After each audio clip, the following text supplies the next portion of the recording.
guys, good morning. This is Sir Vikas and today we will discuss about tangent of circle.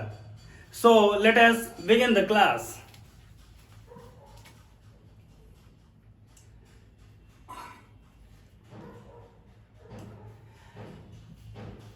As we are learning about tangent of circle, this is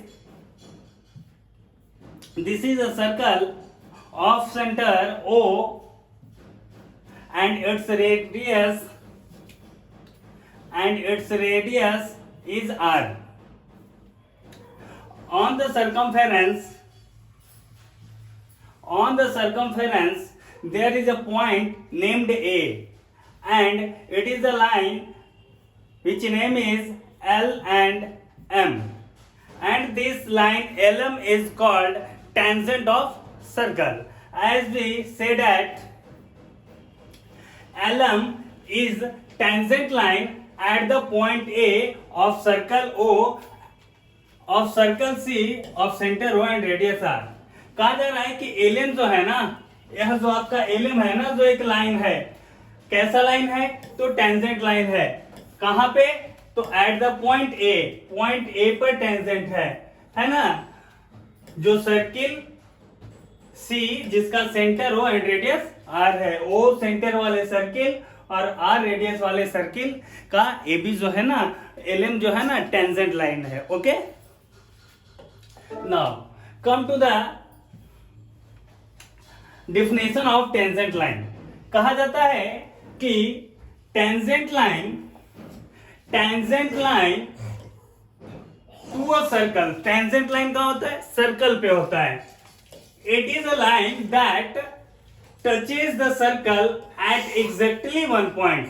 यह circle को only one point पे, exactly one point पे touch करता है, एक से ज्यादा point पे टच नहीं कर सकता है. Never entering the circles interior. यह सर्कल के अंदर में कभी प्रवेश नहीं कर सकता है. कौन? ये जो टेंजेंट लाइन है ना, वो सर्कल के अंदर में कभी इंटर नहीं कर सकता है. Okay, now come to the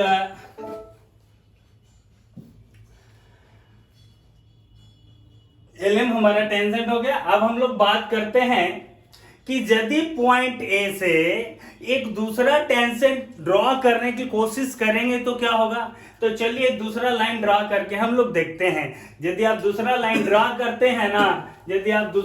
draw करते हैं तो वो क्या होता है कि पक्का है कि सर्किल के किसी दूसरे पॉइंट जैसे बी को वह इंटरसेक्ट करेगा.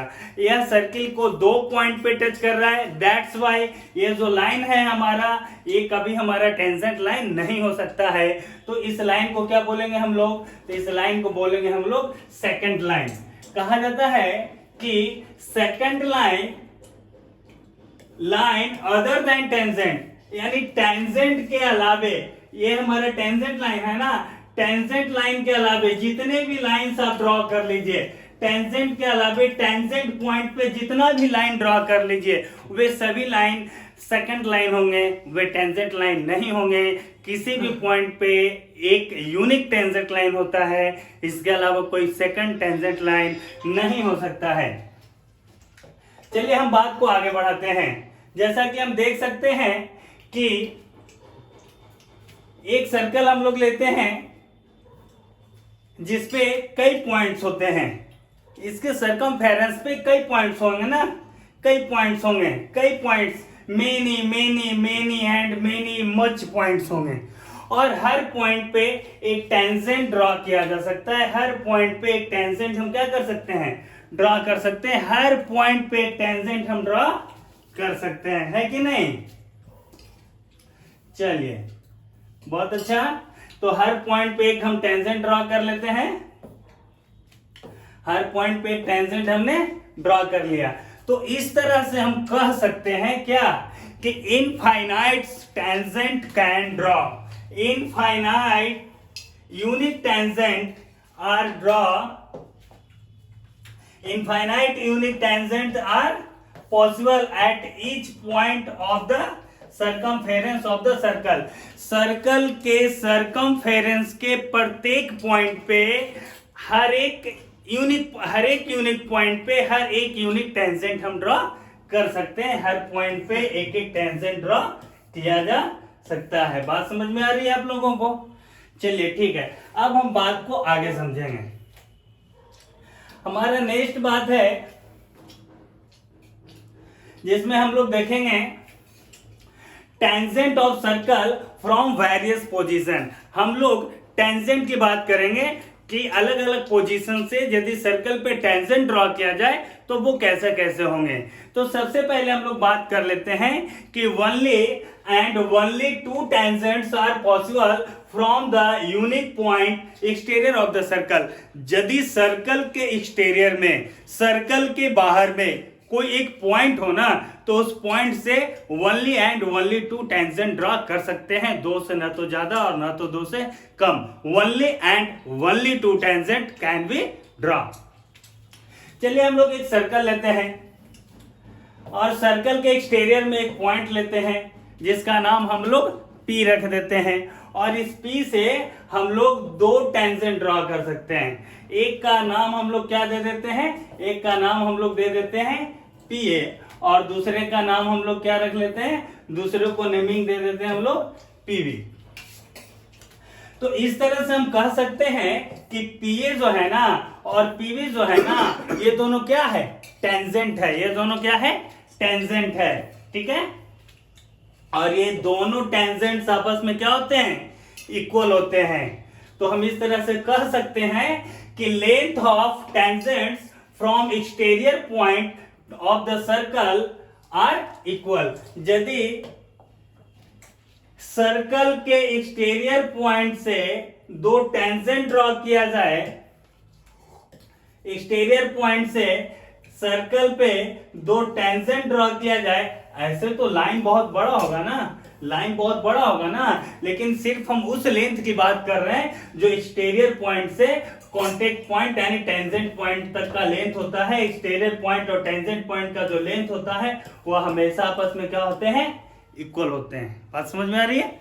चलिए हम बात को आगे बढ़ाते हैं। बात हम लोग आगे करते हैं कि इस तरह से हम कह सकते हैं कि ये जो हमारा PA है ना और PB दोनों आपस में क्या है, PA और PB दोनों आपस में इक्वल है कि नहीं है? चलिए हम लोग बात करते हैं कि one and only one tangent can be draw from eight the point of the circumference. Circumference के एक पॉइंट पे सिर्फ एक टेंजेंट ही हम ड्रॉ कर सकते हैं। चलिए एक सर्कल लेते हैं हम लोग और सर्कल पर एक पॉइंट हम लोग P ले लेते हैं, और इस P से हम लोग ना एक ही टेंजेंट ड्रॉ कर सकते हैं, एक से ज्यादा टेंजेंट ड्रॉ नहीं कर सकते हैं। चलिए अब हम लोग तीसरे कंडीशन को देखते हैं। थर्ड कंडीशन है जिसमें कहा जाता है कि no any tangent can draw from the interior point of the circle. Circle के इंटीरियर पॉइंट से सर्कल पे कोई भी टेंजेंट ड्रॉ नहीं किया जा सकता है। चलिए हम एक सर्कल लेते हैं और सर्कल के इंटीरियर में एक पॉइंट लेते हैं। चलिए सेंटर या सेंटर के अलावा भी कोई इंटीरियर में पॉइंट ले सकते हैं, और इस पॉइंट का नाम हम लोग P रख लेते हैं। और इस पॉइंट से जब भी आप टेंजेंट ड्रॉ करने की कोशिश कीजिएगा तो टेंजेंट तो ड्रॉ नहीं होगा। क्यों? क्योंकि टेंजेंट कभी सर्कल के इंटीरियर में जाता ही नहीं है, जबकि ये पॉइंट सर्कल के इंटीरियर में है। तो इस पॉइंट से क्रॉस करने वाला लाइन वो जरूरी है कि सर्कल के इंटीरियर में जाएगा, और ऐसे कंडीशन में ये लाइन हमारा टेंजेंट कहलाएगा। तो ये लाइन हमारा टेंजेंट नहीं कहलाएगा, तो क्या कहलाएगा? तो ये लाइन हमारा सेकंड कहलाएगा ना।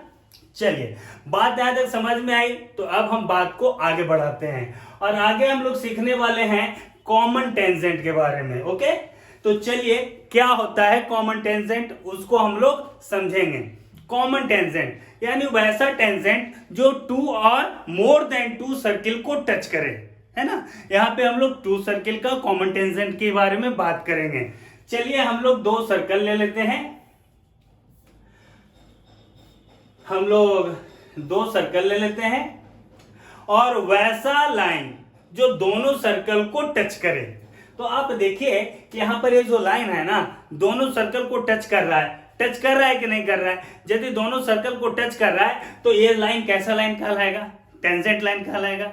दोनों को टच कर रहा है इसलिए दोनों का कॉमन टेंजेंट कहलाएगा, है ना। चलिए इस तरह से ये भी जो है ना हमारा, ये भी आपका कॉमन टेंजेंट है, ये भी कॉमन टेंजेंट है।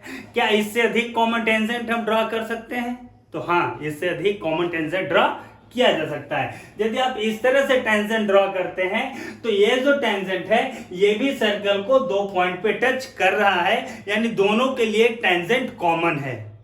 चलिए और एक हम और कॉमन टेंजेंट की बात कर लेते हैं। तो इस तरह से हम बात करते हैं कि यदि दो अलग अलग सर्कल्स हैं ना, तो हम टोटल 4 कॉमन टेंजेंट ड्रॉ कर सकते हैं, इससे ज्यादा कॉमन टेंजेंट ड्रॉ नहीं कर सकते हैं। तो चलिए at last finally we can say that only 4 common tangents can draw on 2 separate circles. यदि दो सेपरेट अलग अलग सर्कल है ना, तो only and only 4 common tangent can be draw. Final? Okay, now come to the next में हम लोग 2 सर्कल तो लेते हैं, लेकिन अगर दोनों सर्कल एक दूसरे को एक्सटेरियरली टच कर रहा है, दोनों सर्कल एक दूसरे को क्या कर रहा है? एक्सटर्नली रूप से टच कर रहा है, तो कितने कॉमन टेंजेंट ड्रॉ कर सकते हैं? तो सबसे पहले तो यह देख सकते हैं कि यह एक कॉमन टेंजेंट है। क्यों? क्योंकि दोनों को क्या कर रहा है? टच कर रहा है, तो कॉमन टेंजेंट हुआ ना। तो इस तरह से हम सेकंड कॉमन टेंजेंट इस तरह से ड्रॉ कर सकते हैं। क्या इससे अधिक कॉमन टेंजेंट ड्रॉ कर सकते हैं? एक और कॉमन टेंजेंट ड्रॉ कर सकते हैं इस तरह से। ये जो है ना आपका, यह भी तो कॉमन टेंजेंट है ना, ये टेंजेंट भी तो दोनों को टच कर रहा है ना, तो कॉमन टेंजेंट हो गया।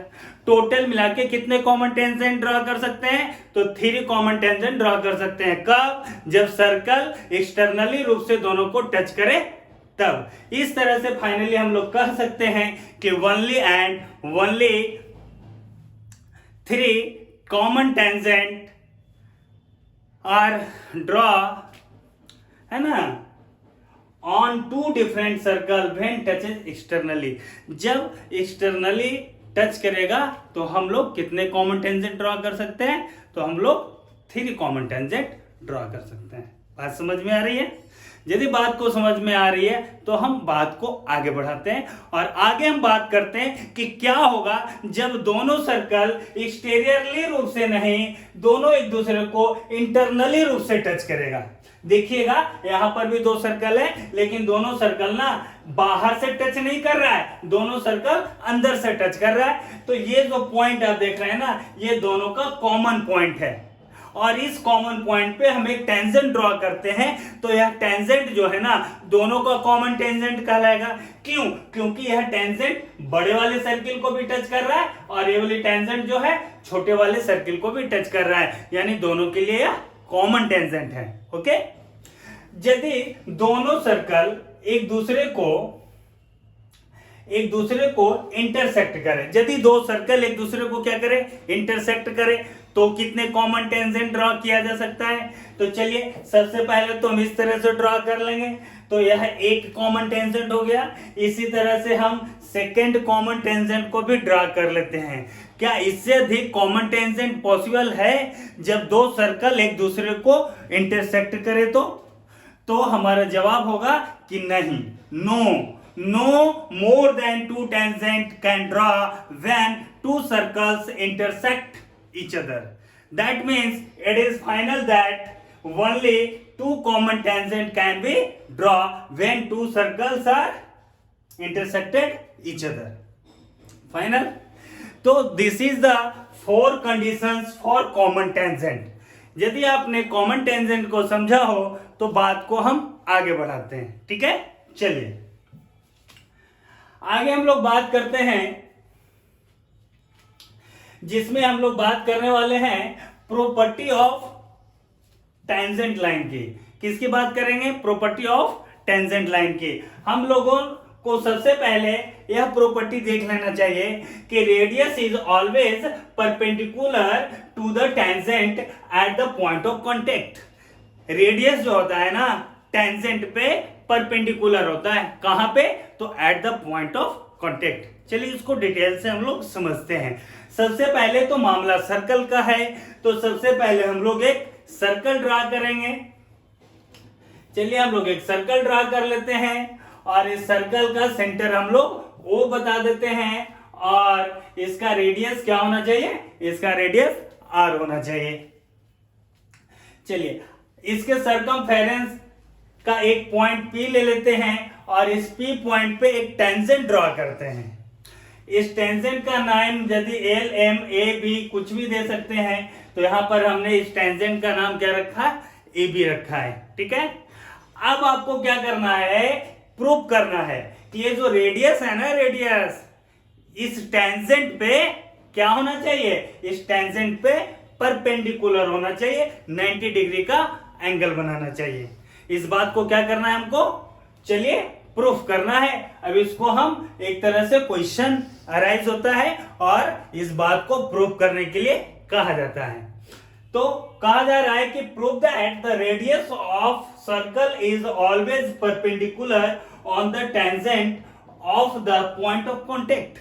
यानी रेडियस जो होता है ना, रेडियस जो होता है ना, ये रेडियस टेंजेंट पे परपेंडिकुलर होता है।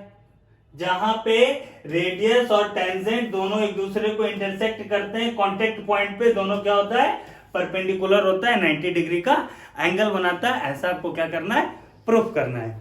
तो यदि आप प्रूफ करना चाहते हैं तो सबसे पहले आपने जो फिगर बनाया, इस फिगर का डिटेल्स एक्सप्लेनेशन करेंगे। तो सॉल्यूशन की ओर चलते हैं और सबसे पहले हम लिख देते हैं, क्या सबसे पहले लिख देते हैं, let in circle C of centre O and radius R। Let का मतलब मान लिया, हमको कुछ दिया हुआ नहीं था, तो हमने मान लिया कि देखिए एक सर्कल है जिसका नाम हमने C रखा है और जिसका सेंटर O और रेडियस क्या है, R है। और AB is the tangent eight point P, और AB जो है ना, जो इस सर्कल का टेंजेंट है, कहां पे, तो एट पॉइंट P पे। बात समझ में आ रही है। अब क्या करना है आपको, अब आपको प्रूफ करने हैं। क्या प्रूफ करने हैं आपको, तो आपको प्रूफ करने हैं कि जो रेडियस OP है ना, ये जो रेडियस OP है ना, इस परपेंडिकुलर है किस पे, टेंजेंट AB पर। आपको प्रूफ करना है कि रेडियस जो है ना OP, जो परपेंडिकुलर है टेंजेंट AB पर। तो इसको प्रूफ कैसे करेंगे, तो इसको प्रूफ करने के लिए यहां पर हम लोग कंट्रैक्शन का यूज करेंगे। तो चलिए हम लोग कंट्रैक्शन बनाते हैं। कंट्रैक्शन में करना क्या है कि take points P1, P2, P3 और भी ले सकते हैं। कहां लेना है, तो on the tangent other than P। यानी एक तो टेंजेंट पे तो P पॉइंट लिया हुआ है ना, इसके अलावा हम पॉइंट P1, P2, P3 आदि ले लेते हैं ना। चलिए एक पॉइंट हमने क्या लिया, P1, दूसरा पॉइंट हम लोग क्या ले लेते हैं, P2, थर्ड पॉइंट क्या ले लेते हैं, P3। इसके अलावा भी आप पॉइंट्स ले सकते हैं, लेकिन उसकी कोई जरूरी नहीं है, इसलिए कम से कम हम 3 पॉइंट ले लेते हैं। अब क्या करना है, ज्वाइन टू सेंटर O। अब ये जो है ना, इसको O से क्या कर देना है, ज्वाइन करना है। किसको, OP1 को हमने ज्वाइन कर दिया O से। अब OP2 को ज्वाइन कर दीजिए। OP2 को ज्वाइन कर दिए, OP2 भी ज्वाइन हो गया। अब क्या करेंगे कि हम लोग OP3 को ज्वाइन कर लेते हैं। चलिए इस तरह से हमारा OP3 भी क्या हो गया है, ज्वाइन हो गया है। यानी हमारा कंट्रैक्शन जो है फाइनल हो चुका है। और कंट्रैक्शन करने के बाद अब हम देंगे प्रूफ। तो चलिए हम प्रूफ की ओर बढ़ते हैं।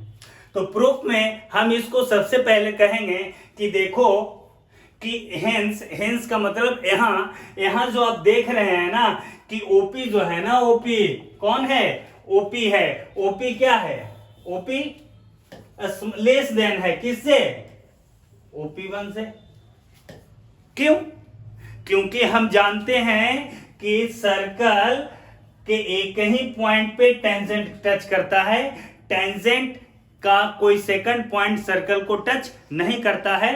तो टेंजेंट पॉइंट तो P है और P के अलावे यहाँ P1 है, तो वो तो टेंजेंट पॉइंट है नहीं, टेंजेंट पॉइंट के अलावे है, तो टेंजेंट पॉइंट के अलावे है यानी कि सर्कल पे तो है नहीं, तो सर्कल के बाहर है। ये सर्कल पे है और ये सर्कल के बाहर है, तो ये तो डिस्टेंस कुछ ज्यादा होगा ना, ये तो और ज्यादा बड़ा है और ये तो और ज्यादा बड़ा है, यानी कि OP से बड़ा कौन, OP1, और OP1 से बड़ा कौन, OP2, और OP2 से बड़ा कौन, OP3। और इस प्रकार से हम आगे बढ़ेंगे ना, तो आगे जितना आगे जाइएगा ना तो सब बड़ा बड़ा बड़ा बड़ा मिलते जाएगा, ग्रेटर देन मिलते जाएगा।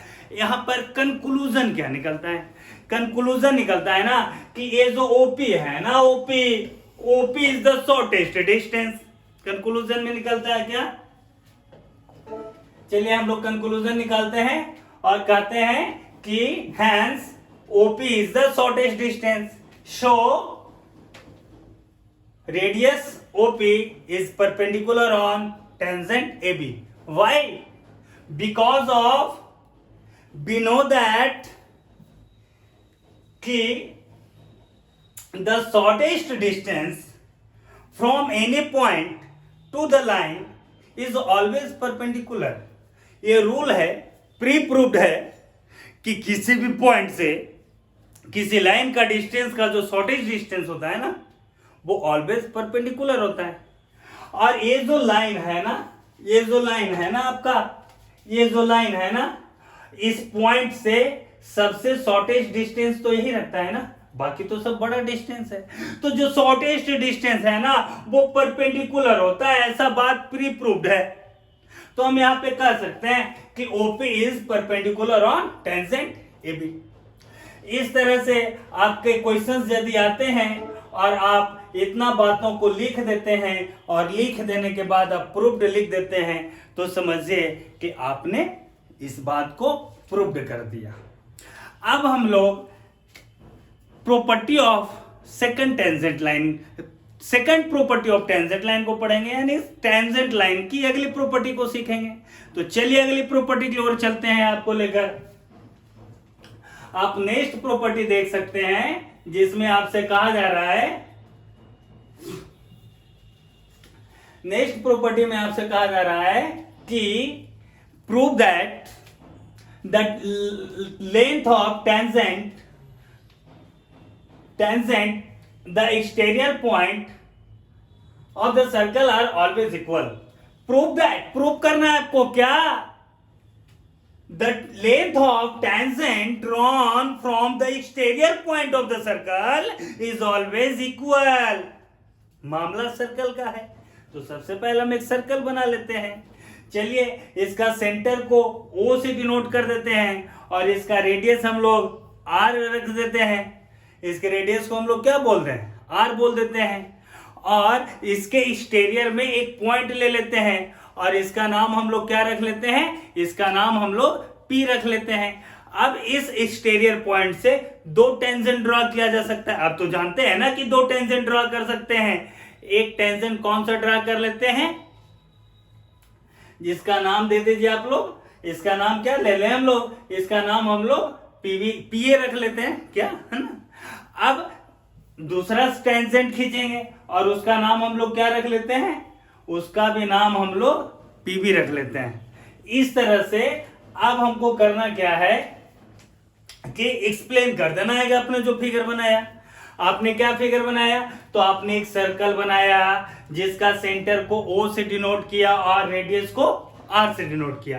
तो हम लिखेंगे let in the circle C of centre O and radius R, यानी O सेंटर O और R रेडियस वाले सर्किल में क्या है भाई, सर्कल में, तो सर्कल में PA and PB are the tangent.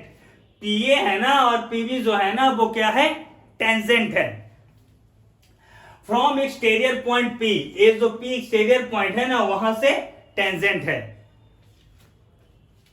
Eight A and B respectively, PA जो है A पॉइंट पे टेंजेंट है और PB जो है वो B पॉइंट पे टेंजेंट है कि नहीं है।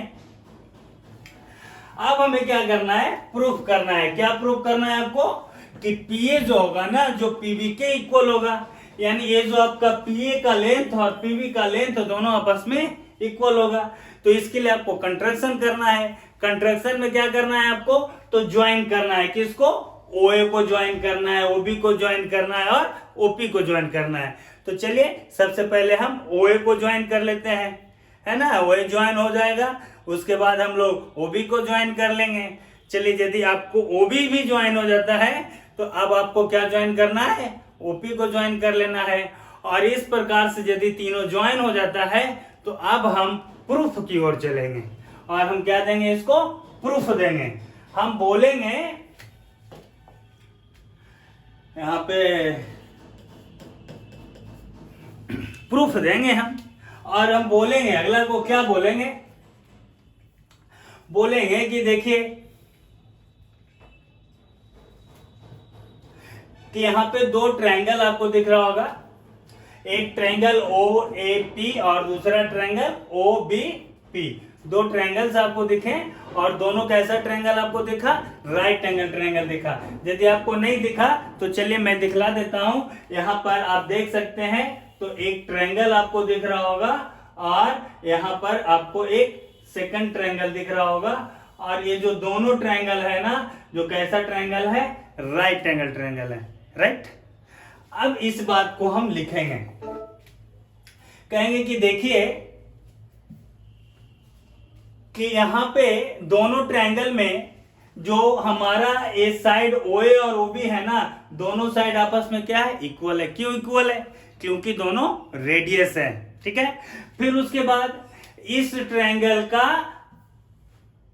OP और इस ट्रायंगल का भी OP दोनों इक्वल है। क्यों, क्योंकि दोनों तो कॉमन है ना। अब हम डिटेल से लिख देते हैं, प्रूफ लिख देते हैं। प्रूफ में क्या लिख देते हैं हम, कि देखिए ये ट्रायंगल और ट्रायंगल जिसका नाम क्या है, OAP, ये ट्रायंगल OAP है। और सेकंड ट्रायंगल आपका क्या है, आपका सेकंड ट्रायंगल है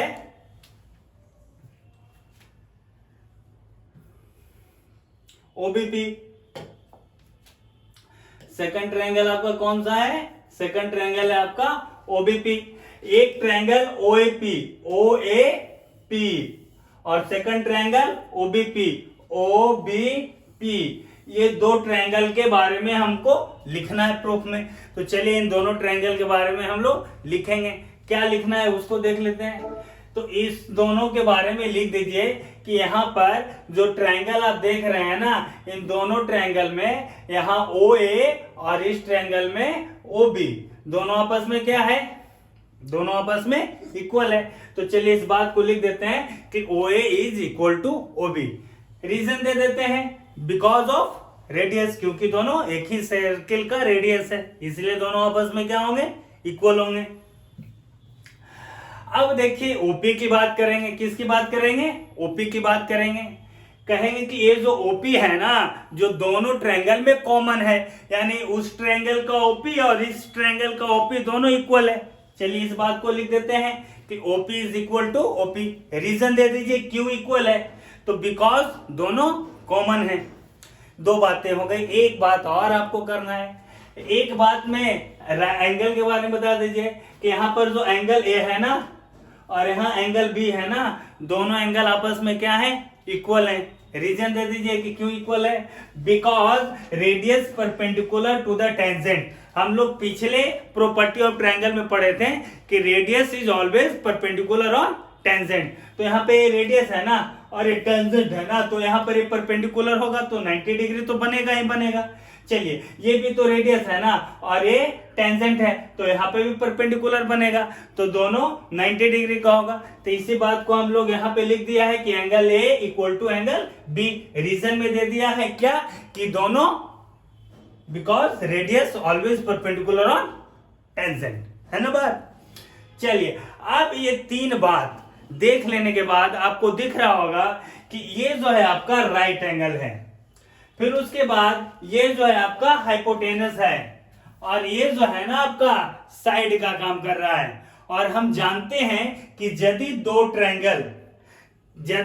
ट्रायंगल में दोनों राइट एंगल ट्रायंगल हो और उस राइट एंगल ट्रायंगल का अपोजिट साइड OP और इस राइट एंगल ट्रायंगल का अपोजिट साइड OP सेम है, राइट एंगल ट्रायंगल हो और हाइपोटेनस सेम हो और एक साइड भी इक्वल हो, एक साइड भी इक्वल हो, तो यहां पर RHS कन्ग्रुएंसी क्राइटेरिया फॉलो करेंगे हम लोग और कहेंगे कि according to RHS congruency criteria both triangles are congruent. तो चलिए यहां पे हम बात को लिख देते हैं कि according to RHS congruency criteria triangle OAP is congruent triangle to OBP, यानी दोनों ट्रायंगल कॉन्ग्रुएंट हो गए। अब जरा बात को सोचिएगा कि आपने तो प्रूव कर दिया कि ये दोनों ट्रायंगल कॉन्ग्रुएंट है यानी कि हर तरह से सेम है। यहाँ पे OA इक्वल था किसका, OB का, OP इक्वल था किसका, OP का, बच गया कौन, बच गया PA और बच गया PB। जब हर तरह से इक्वल है, हर तरह से कॉन्ग्रुएंस है, तो PA और PB भी तो आपस में इक्वल होना चाहिए ना। तो कह दीजिए कि इस तरह से PA जो है ना PB के इक्वल होगा, इस तरह से कौन PA है ना जो PB के इक्वल होगा। क्यों? By simplicity, congruence, corresponding part of congruence triangle, ये कॉन्ग्रुएंस ट्रायंगल का कॉरेस्पॉन्डिंग पार्ट है, इसलिए दोनों आपस में इक्वल होगा। और इस तरह से आप क्या कर देते हैं, इसको प्रूफ कर देते हैं। और प्रूफ करने के बाद यदि इतना फिगर बना लेते हैं, फिगर का एक्सप्लेनेशन करने के बाद आप इतना बातों को लिख देते हैं, तो समझिए कि आपने इस बात को प्रूफ किया। क्या प्रूफ किया? कि एक्सटीरियर पॉइंट से drawn tangents are equal in length. Okay, चलिए बातें तो और भी है, लेकिन आगे की बात हम अगले वीडियो में करेंगे। इस वीडियो में इतना ही। हाँ, इससे रिलेटेड मोर प्रैक्टिस करने के लिए लिंक डिस्क्रिप्शन में दिया गया है, वहां से जाकर आप नेक्स्ट बातों को और मोर बातों को सीख सकते हैं। आज के लिए इतना ही। जय हिंद।